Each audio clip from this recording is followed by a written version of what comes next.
Eu vou, enquanto o pessoal chega, eu já vou chamar aqui de uma vez, né, o nosso convidado de hoje.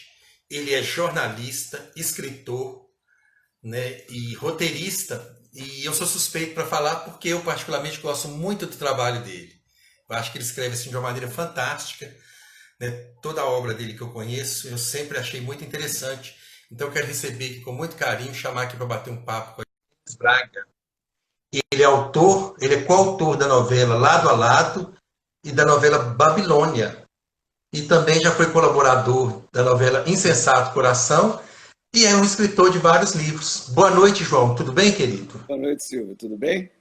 Que bom, né, você ter aceitado esse convite e poder bater um papo, né? Quando eu anunciei, né, quando eu comecei a divulgar, muitas pessoas, né, do meio artístico falaram, nossa, o João, ele está sumido. Que bom que ele apareceu, né? Porque, né, às vezes muita gente não acompanha nas redes sociais, né? Mas e aí, como estão as coisas? Conta pra gente o que você anda fazendo, João. Tá, vamos lá. Eu lancei esse ano um livro pela Amazon como e-book, chama Necrochorume. Foi um livro que eu comecei a escrever no ano passado e ele estava prestes a ficar pronto quando eclodiu a pandemia.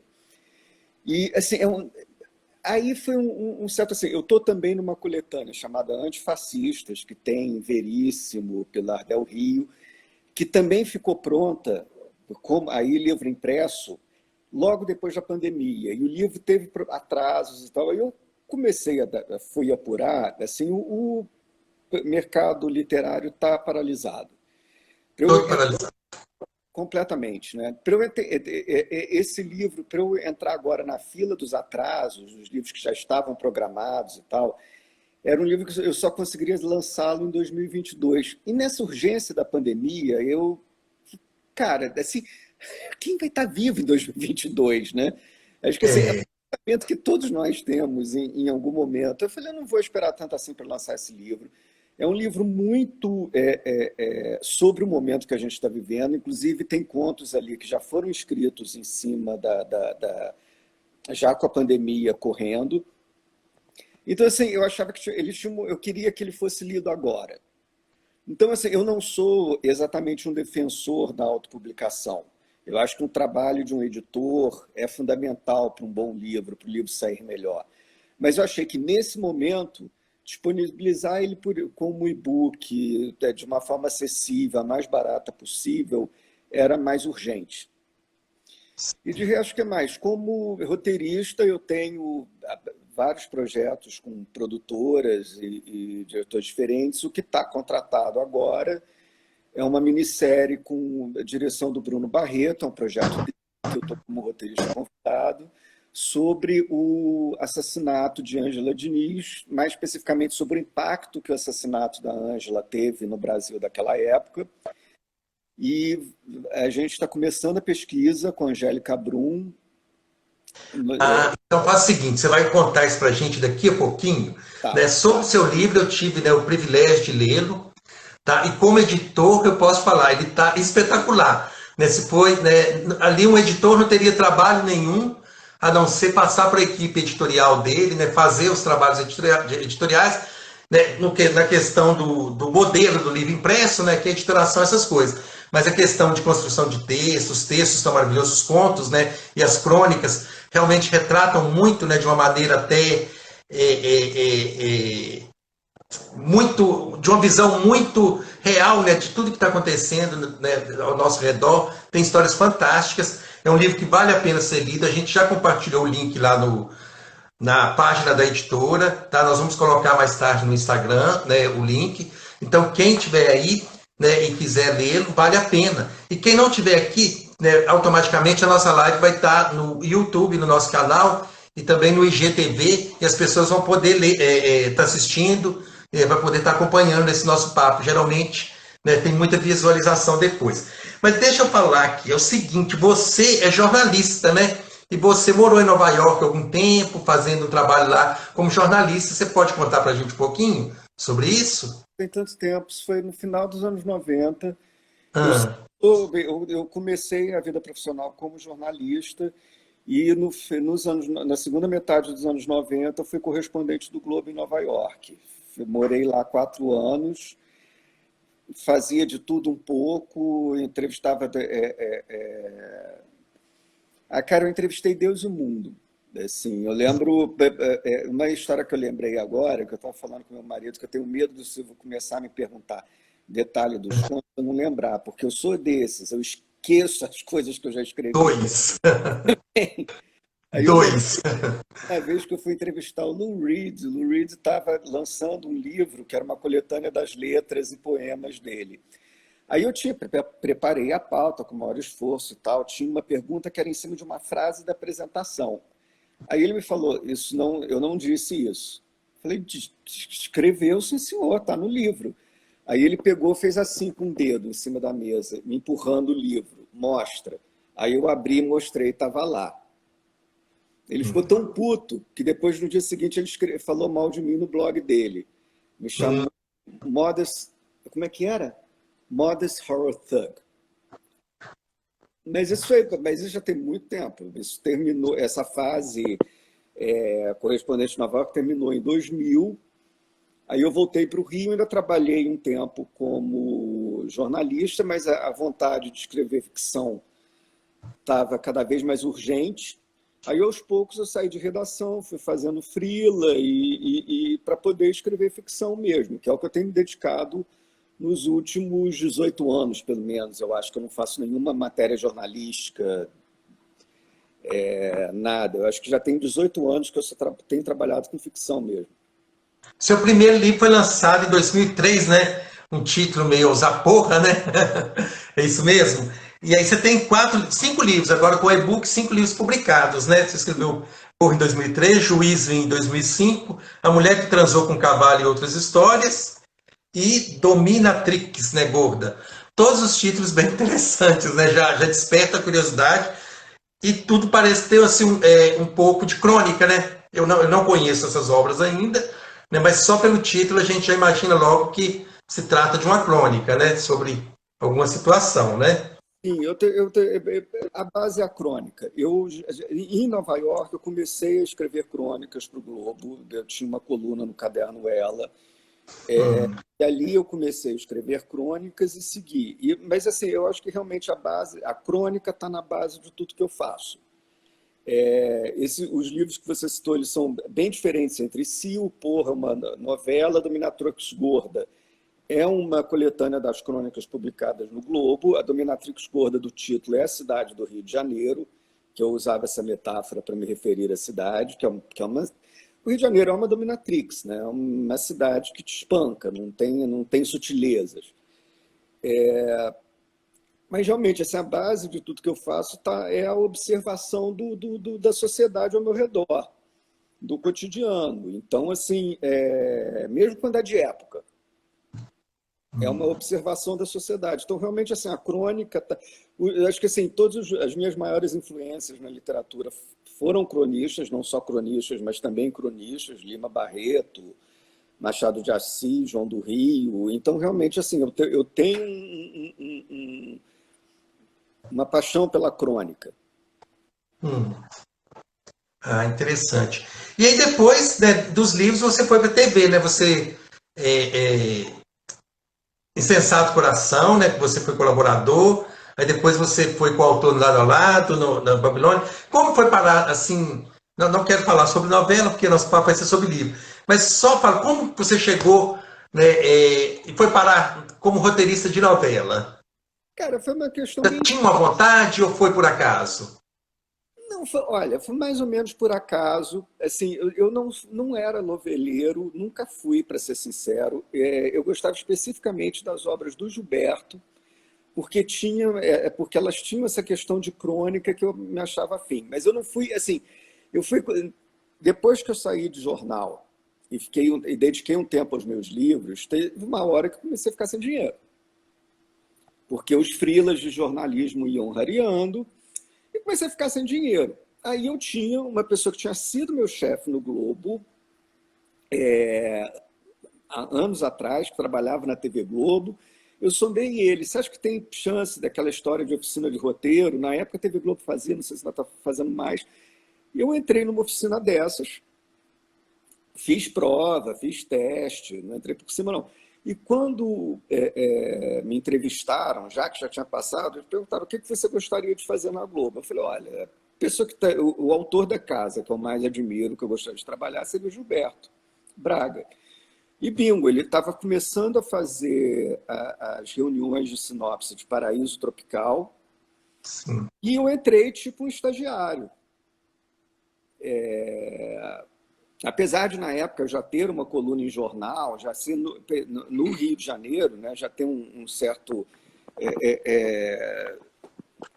conhecimento assim, por escrever no jornal, eu entrei mesmo como estagiário ali na equipe, participando das reuniões, escrevendo diálogo de cena, e as coisas foram acontecendo a partir daí. Meio aconteceram, sim. Não tem o início, meio e fim, foram acontecendo. Mas mesmo sendo estagiário, né, o colaborador, a gente sabe, né, eu que escrevo também, a gente sabe que ele tem, né, embora ele não seja muito divulgado, ele tem uma função ali espetacular, porque geralmente o autor entrega a escaleta ou faz uma reunião, eu quero isso e isso, então ele acaba escrevendo junto, né? Ele nem deveria ser colaborador, ele deveria ser coautor.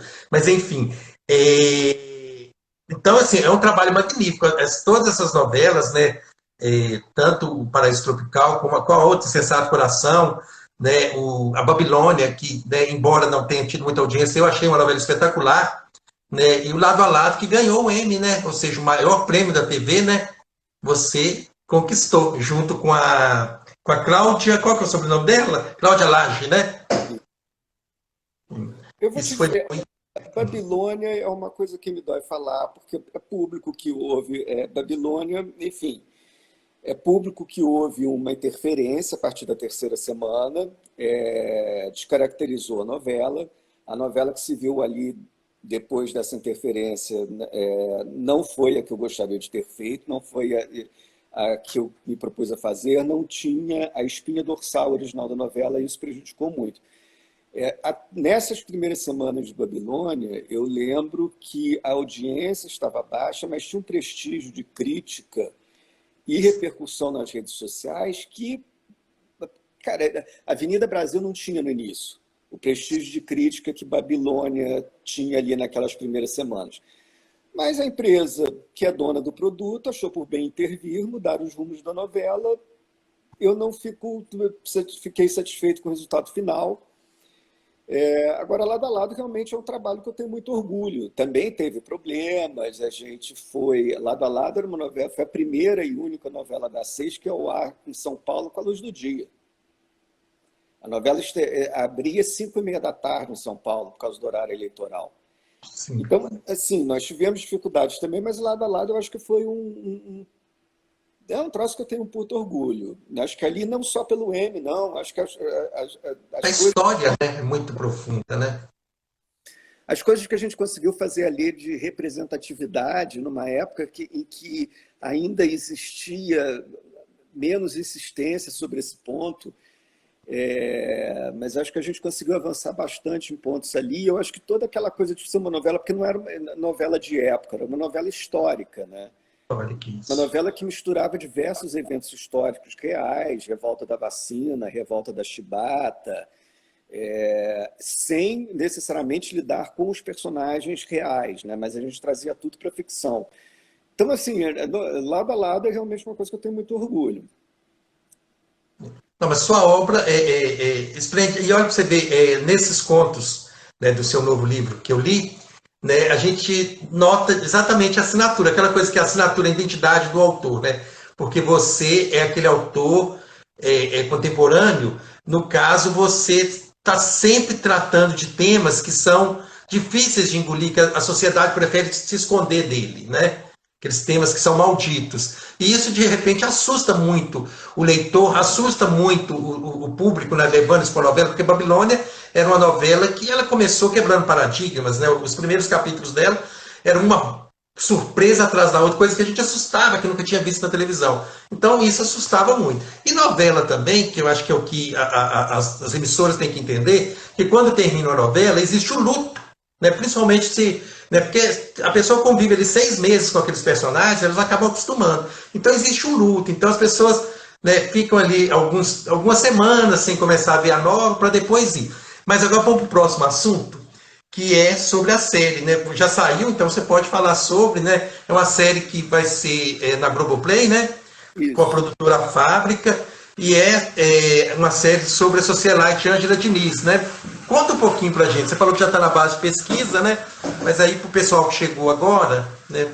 A gente já está no início. É uma história muito conhecida. O curioso da história é que ela foi assassinada pelo... Acho até difícil classificar, porque eles começaram como amantes, mas no momento do assassinato eles já tinham largado os seus respectivos para morar juntos. Foi um feminicídio, só que a questão é que foi um feminicídio que causou muito impacto na época.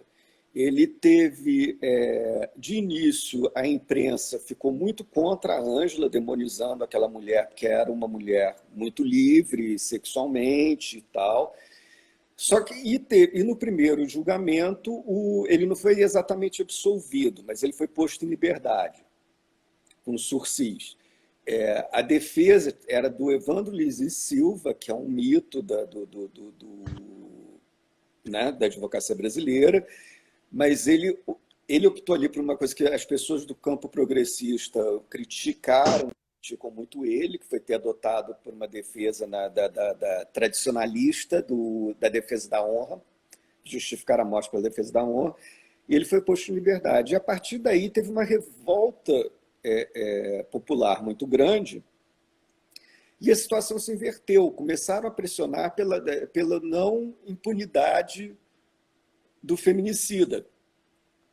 Então, assim, e foi uma coisa que mobilizou, teve passeatas, protestos na frente do tribunal, e ao fim desse processo o Doca foi condenado. Então, assim, não é só sobre a socialite, é sobre esse crime que mexeu com a sociedade brasileira. Quantos episódios? Vai ser uma série? Vai ficar só no Globoplay? Você acha que vai para a TV? Quantos episódios tem inicialmente? Não, é uma minissérie. São 6 episódios. É uma minissérie. Ah, tá. Isso, 6 Muito episódios. interessante. Agora vamos voltar a falar sobre o seu livro, né? Que é o grande assunto aqui para a gente, né? Ele chama Necrochorume, não é isso mesmo? Necrochorume, né? Contos e Crônicas. Ele está na Amazon. Quem está aí quiser adquirir, pode entrar lá. É um livro que realmente vale a pena ser lido, né? E aí você que falou com a gente no começo que queria lançar, mas diante dessa questão da pandemia, né? Ocorreu essa questão de parar o mercado editorial e tudo, e você achava um momento, interessante. Você queria lançá-lo agora, porque a gente nem sabe como vai ser amanhã. Como que foi a criação desse livro? Conta um pouquinho qual conto que você mais gosta nele. Conta um pouco para a gente essa situação. Cara, foi um livro que, olha, ele foi escrito com raiva. Não ódio, raiva. São coisas bem diferentes. Mas ele foi escrito com raiva desse país que a gente se transformou. E assim, eu acho que raiva é o que permeia aquilo ali. Eu estava com raiva do Brasil, eu estava com raiva do brasileiro, eu ainda estou. Então, assim, eu queria entender. Então, assim, a minha proposta principal ao fazer todos esses contos e esse título era justamente querer entender a pessoa que me odiava, querer entender o fascista, querer entender o eleitor desse sacolé de diarreia que está na presidência da República e por que ele me odiava. Por que ele votou numa pessoa cujo grande ponto principal do discurso era odeio gay, peso preto por arroba, mulher isso, mulher aquilo. Eu não vou dizer que ao final desse livro eu tenha conseguido entender, mas foi a proposta de fazer crônicas e contos, sempre com um olhar de cronista, para desenhar esse Brasil do ódio, de onde ele surgiu, para onde ele está nos levando. E para isso, eu lá pelas tantas eu fui ver, na verdade, um dos contos que eu gosto bastante que era sobre coisas que eu sei que aconteceram numa redação de jornal específica no Rio de Janeiro ao longo desse processo que começa com o golpe parlamentar de 2016. Um macartismo começou a rolar, pessoas de posição política mais progressista começaram a ser perseguidas, e eu queria escrever sobre isso. Só que assim, o Brasil já tem a história definitiva sobre a imprensa contemporânea, que é o Isaías Caminha do Lima Barreto, que continua atualíssimo. É a mesma coisa. Então eu falei, em vez de eu começar a escrever do zero, eu vou reler o Lima Barreto e vou dialogar com os personagens dele. Então é como se assim, se o personagem daquele conto, que eu batizei de Isaías, fosse um bisneto do Isaías Caminho.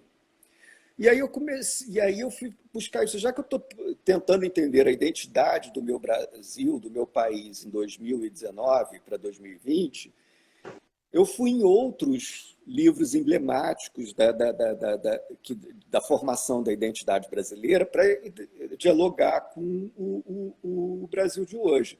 Fui em Macunaíma, fui em Isaú Jacó, do Machado de Assis, muito mais sutilmente fui até em Grandes Sertões Veredas.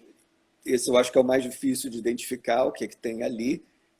Não sei se você leu esse, é o do Amorim, que é uma referência de Adorim.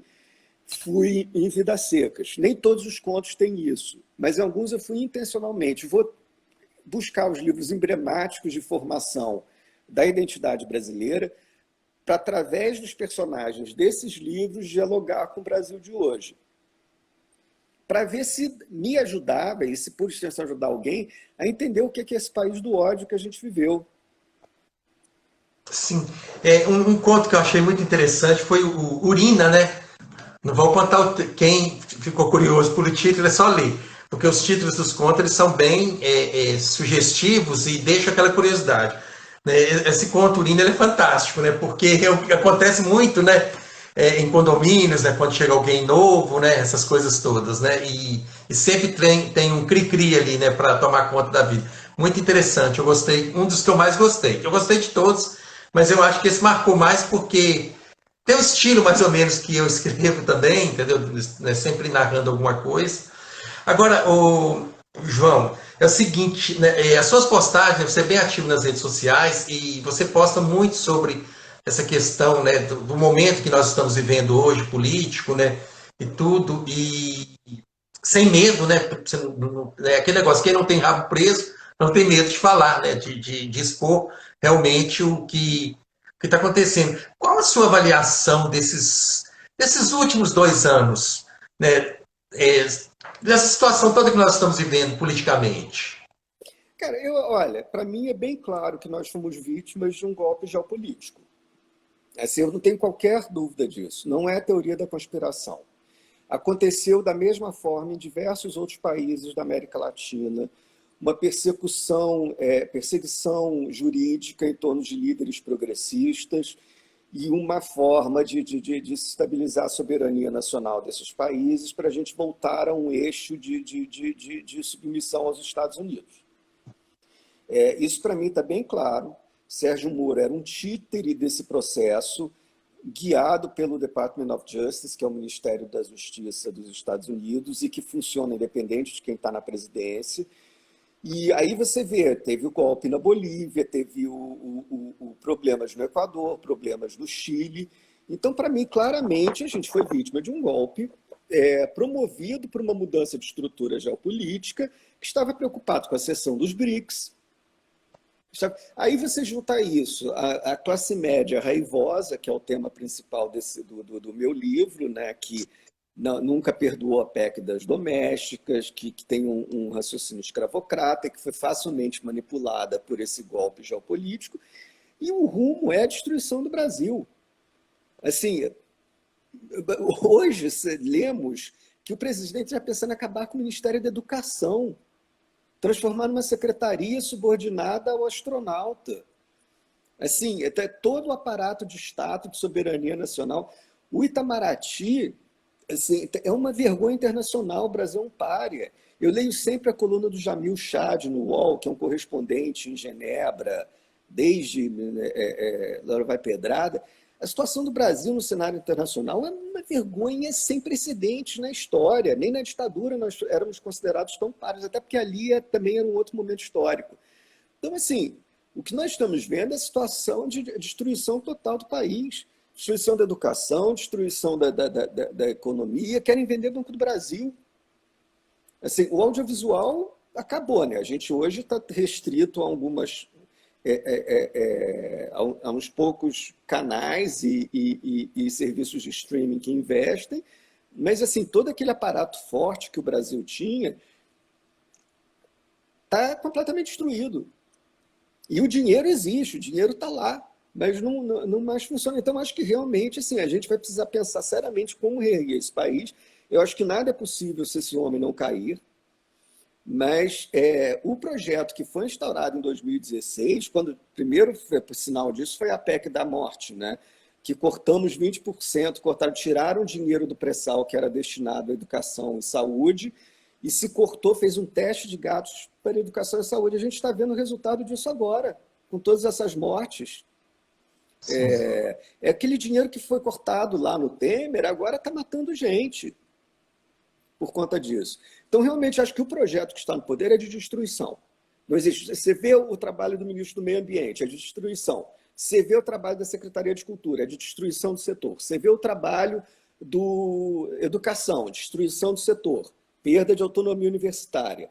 Em todos os setores, isso tem que se tirar o chapéu para o sacolé de merda. Ele é preciso, ele é cirúrgico. Ele bota exatamente a pessoa certa para destruir aquele setor. É Então, uma coisa terrível, né? é terrível. Qual a solução para isso tudo, né? Qual que é a solução para isso tudo? Vou te perguntar isso. Cara, eu já respondi outro dia. A gente é escritor. Escritor vê problema. Escritor não acha solução. Escritor é aquele cara que vai destrinchar o problema. Solução não sei se tem, mas eu acho que de imediato o que eu gostaria que acontecesse é que o TSE, acho pouco provável, mas o que eu gostaria é que o TSE cassasse a chapa e tivéssemos novas eleições. Para aí talvez conseguirmos, depois do trauma, conseguir um projeto mais harmônico de reconstrução do país.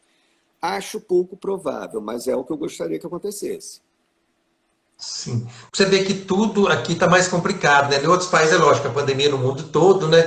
Mas eu não sei se as notícias que saem, né, só mostram o lado mais positivo da situação, né? De outros países. Mas nós que estamos aqui, estamos vivendo assim, um caos, né? Porque tudo é complicado, até essas contradições, né? O que deve ser feito, o que não deve, dos protocolos, etc, etc, né? Deixa a população assim à deriva, né?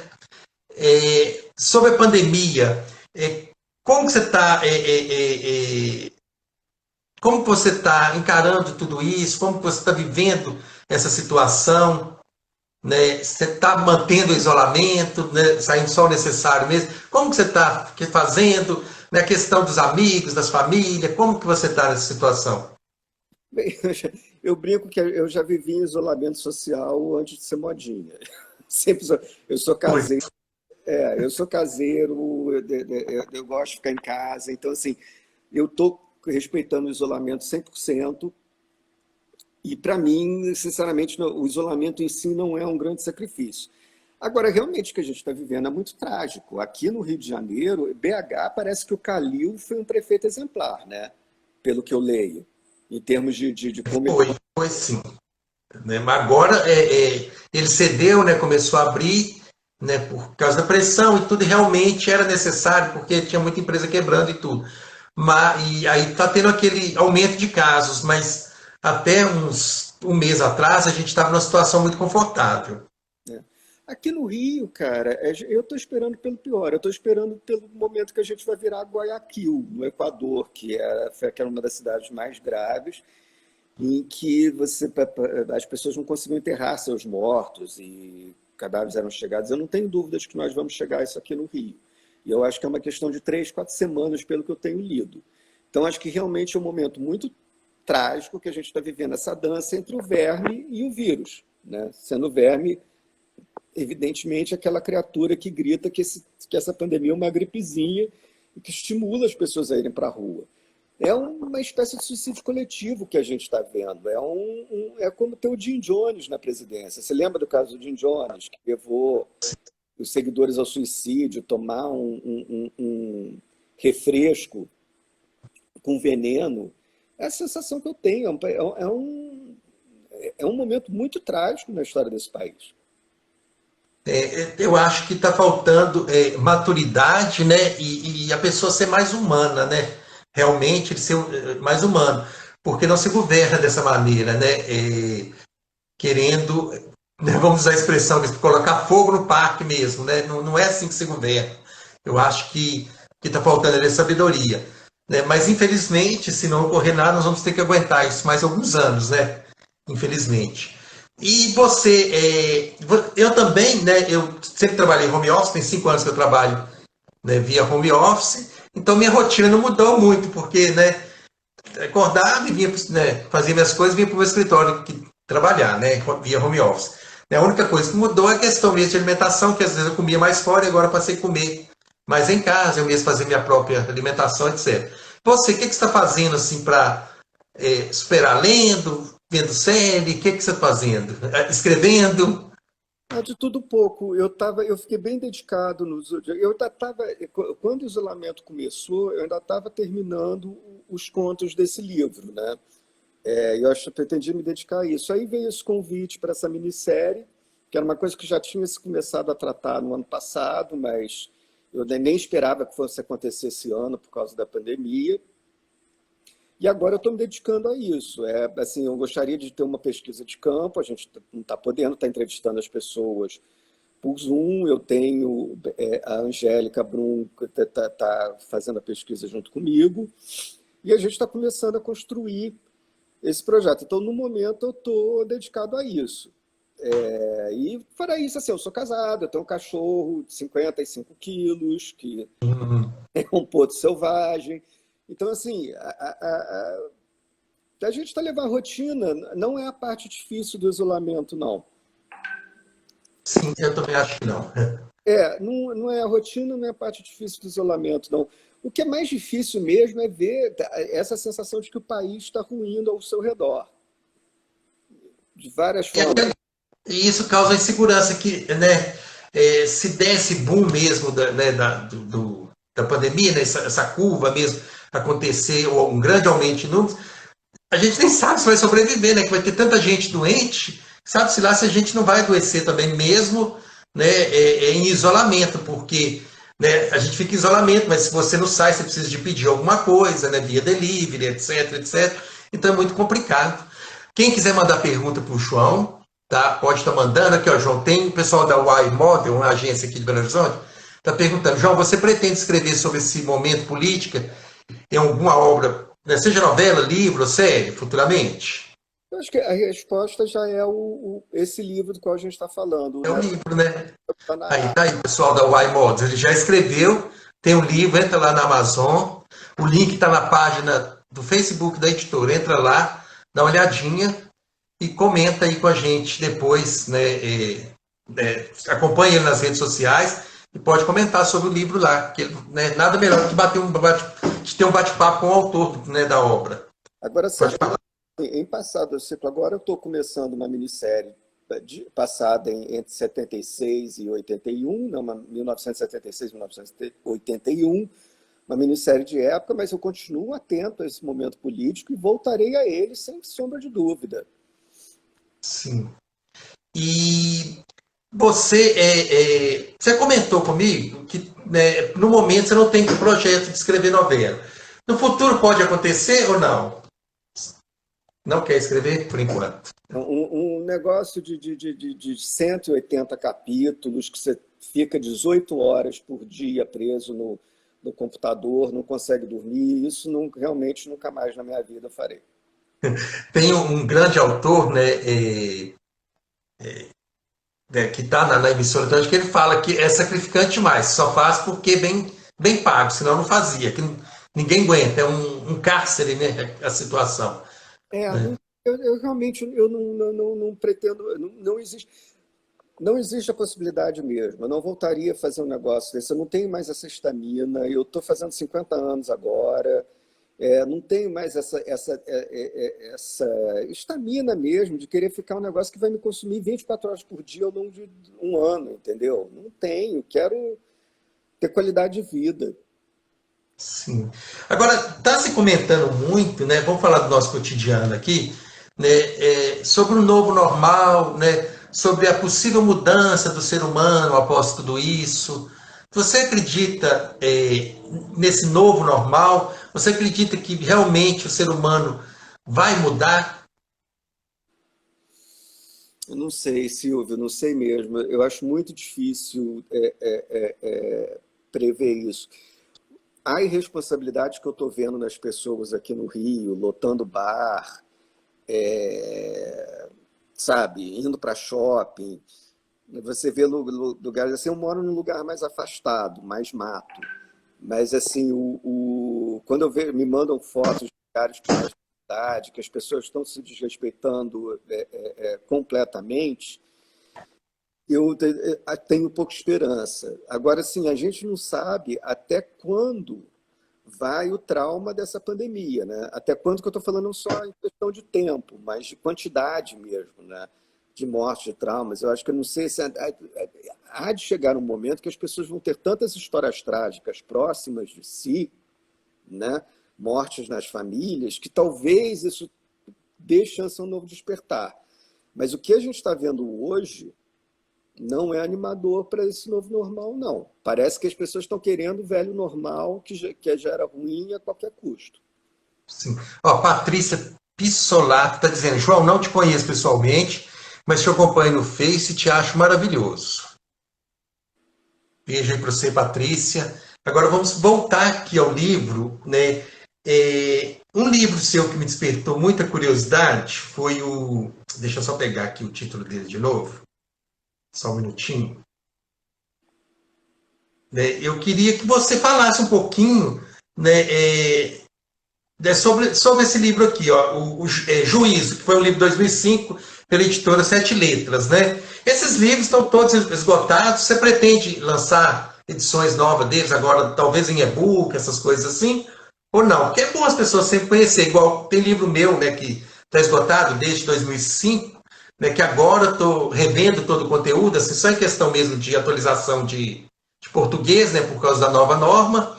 E aí, tipo, colocar tudo em e-book para que as pessoas possam conhecer a obra. Você pretende lançar essas obras, esses 4 livros, né, lançados anteriormente em e-book também? Olha, eu queria muito relançar o Juízo. Inclusive, uma agente literária me procurou no final do ano passado, porque assim, o Juízo era uma distopia em que o Brasil, passado num futuro próximo, que até já passou, em que o Brasil teria seu primeiro presidente evangélico. E, de certa um evangélico autoritário, Foi mas premonição? era o personagem principal, não. Mas, assim, muita gente que leu o livro na época disse que eu previ. Então, assim, eu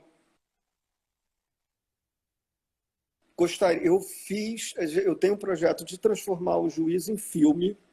Assim, Hum. a gente literária me procurou, a gente ia fazer, mas com a paralisação do mercado editorial isso está parado.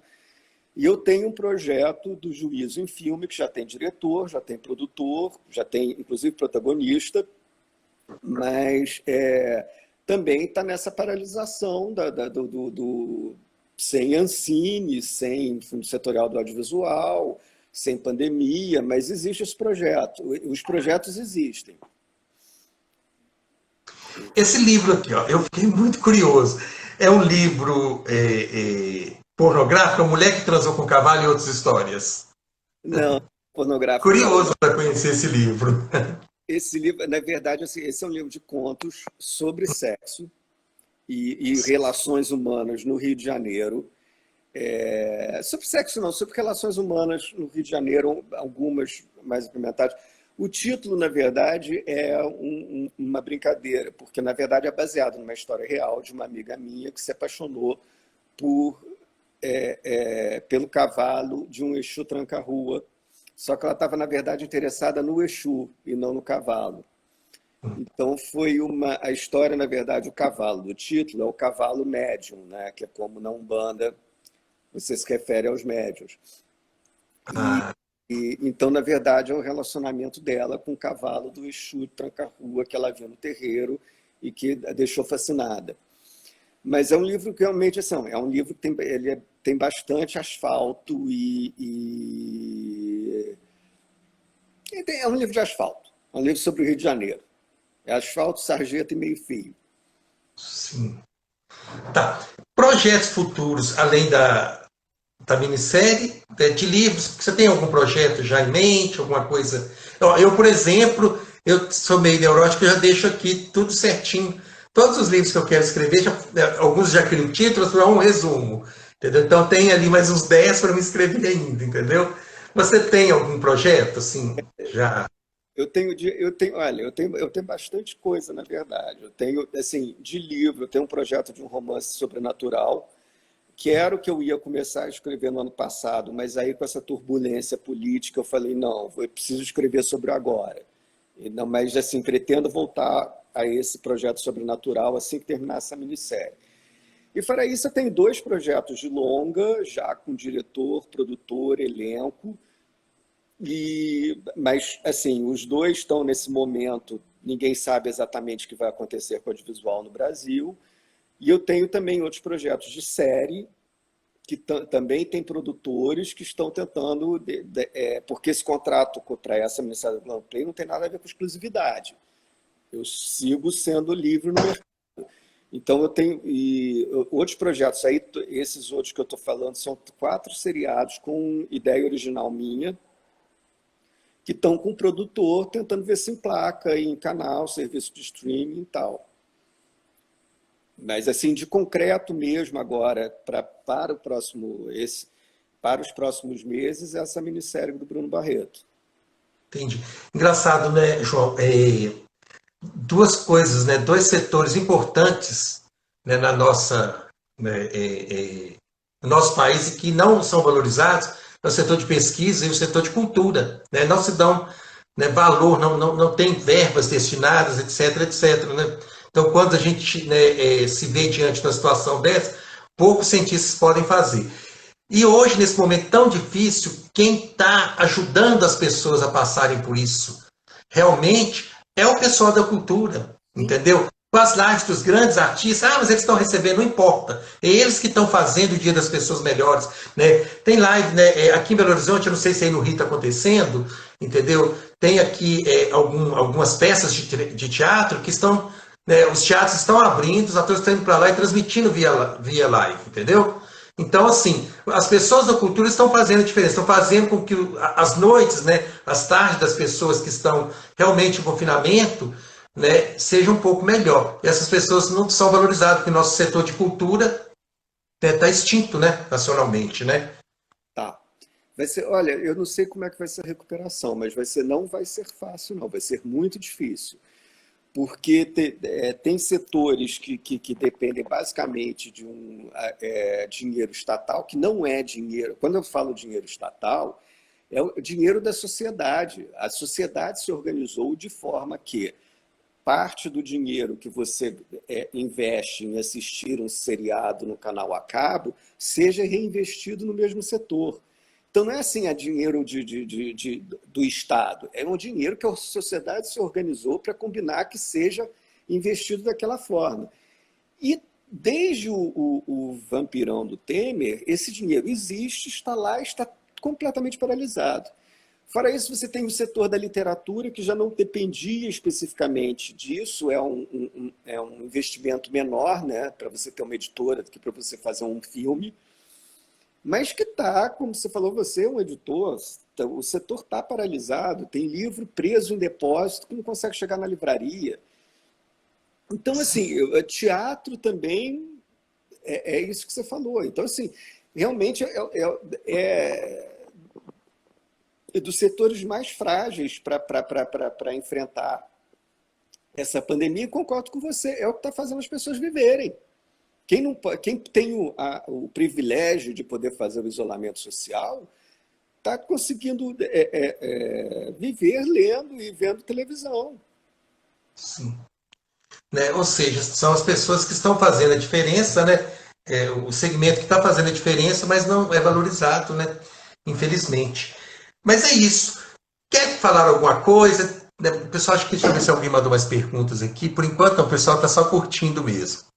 Né? Quem assistiu, a live vai estar disponível no YouTube da editora, lá no canal do YouTube. Indica para o pessoal, né, para poder estar vendo, né, esse bate-papo legal.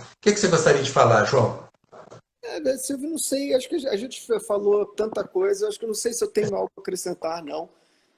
Tipo assim, Sim, sobrevivamos. É isso que a gente acho que é isso que a gente tem que ter em mente neste momento. A gente tem que sobreviver para se recuperar desses traumas depois e conseguir reconstruir esse país. Porque eu acredito que vai ter um momento que vai ter uma vacina e que a gente vai conseguir voltar a um mínimo de normalidade, mas o país vai estar destroçado e a gente vai precisar estar muito inteiro para conseguir se reorganizar como sociedade. Eu espero que consigamos. Espero, não sei que eu acho que, mas que eu gostaria que consigamos sair dessa como uma sociedade mais solidária. sim. Eu acho que só há uma forma, né, de mudar essa situação. E só tem um jeito, um único momento, que é o momento que a pessoa tem que ter sabedoria, tem que agir com inteligência e prestar muita atenção, que é o momento do voto, tá? Todos nós, a nossa única arma é o voto, é escolher melhor o candidato, é ver melhor a proposta, é pesquisar a vida. Hoje está tão fácil pesquisar a vida das pessoas. Então, né, e a gente tem esse poder nas mãos de tempos em tempos. Então, tenta não errar mais, né, porque o erro pode, né, gerar consequências assim infindáveis e que pode não ter como ser reversíveis depois, né? Sim, eu acho que nesse caso, assim, que você falou do voto, eu sou muito crítico, embora eu tenha trabalhado em jornal muitos anos da minha vida, eu acho que eu trabalhei o que uns 15 para 18 anos em jornal, eu sou muito crítico à imprensa brasileira e ao que ela fez no cenário político, pelo menos desde 2016.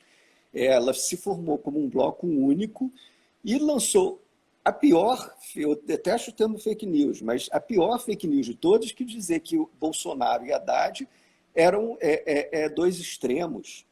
Não eram. O Haddad não tem nada de extremista. O PT, com todas as críticas que se faça, sempre portou de todas as formas democráticas, das regras da democracia nos anos em que esteve no poder. Então, quando eles lançaram aquela falácia, né, a escolha muito difícil entre o professor de direito da PUC e um cara que faz elegia de torturador no plenário da Câmara, a imprensa cometeu um crime de lesa-pátria, dizendo que era uma escolha difícil. Não era.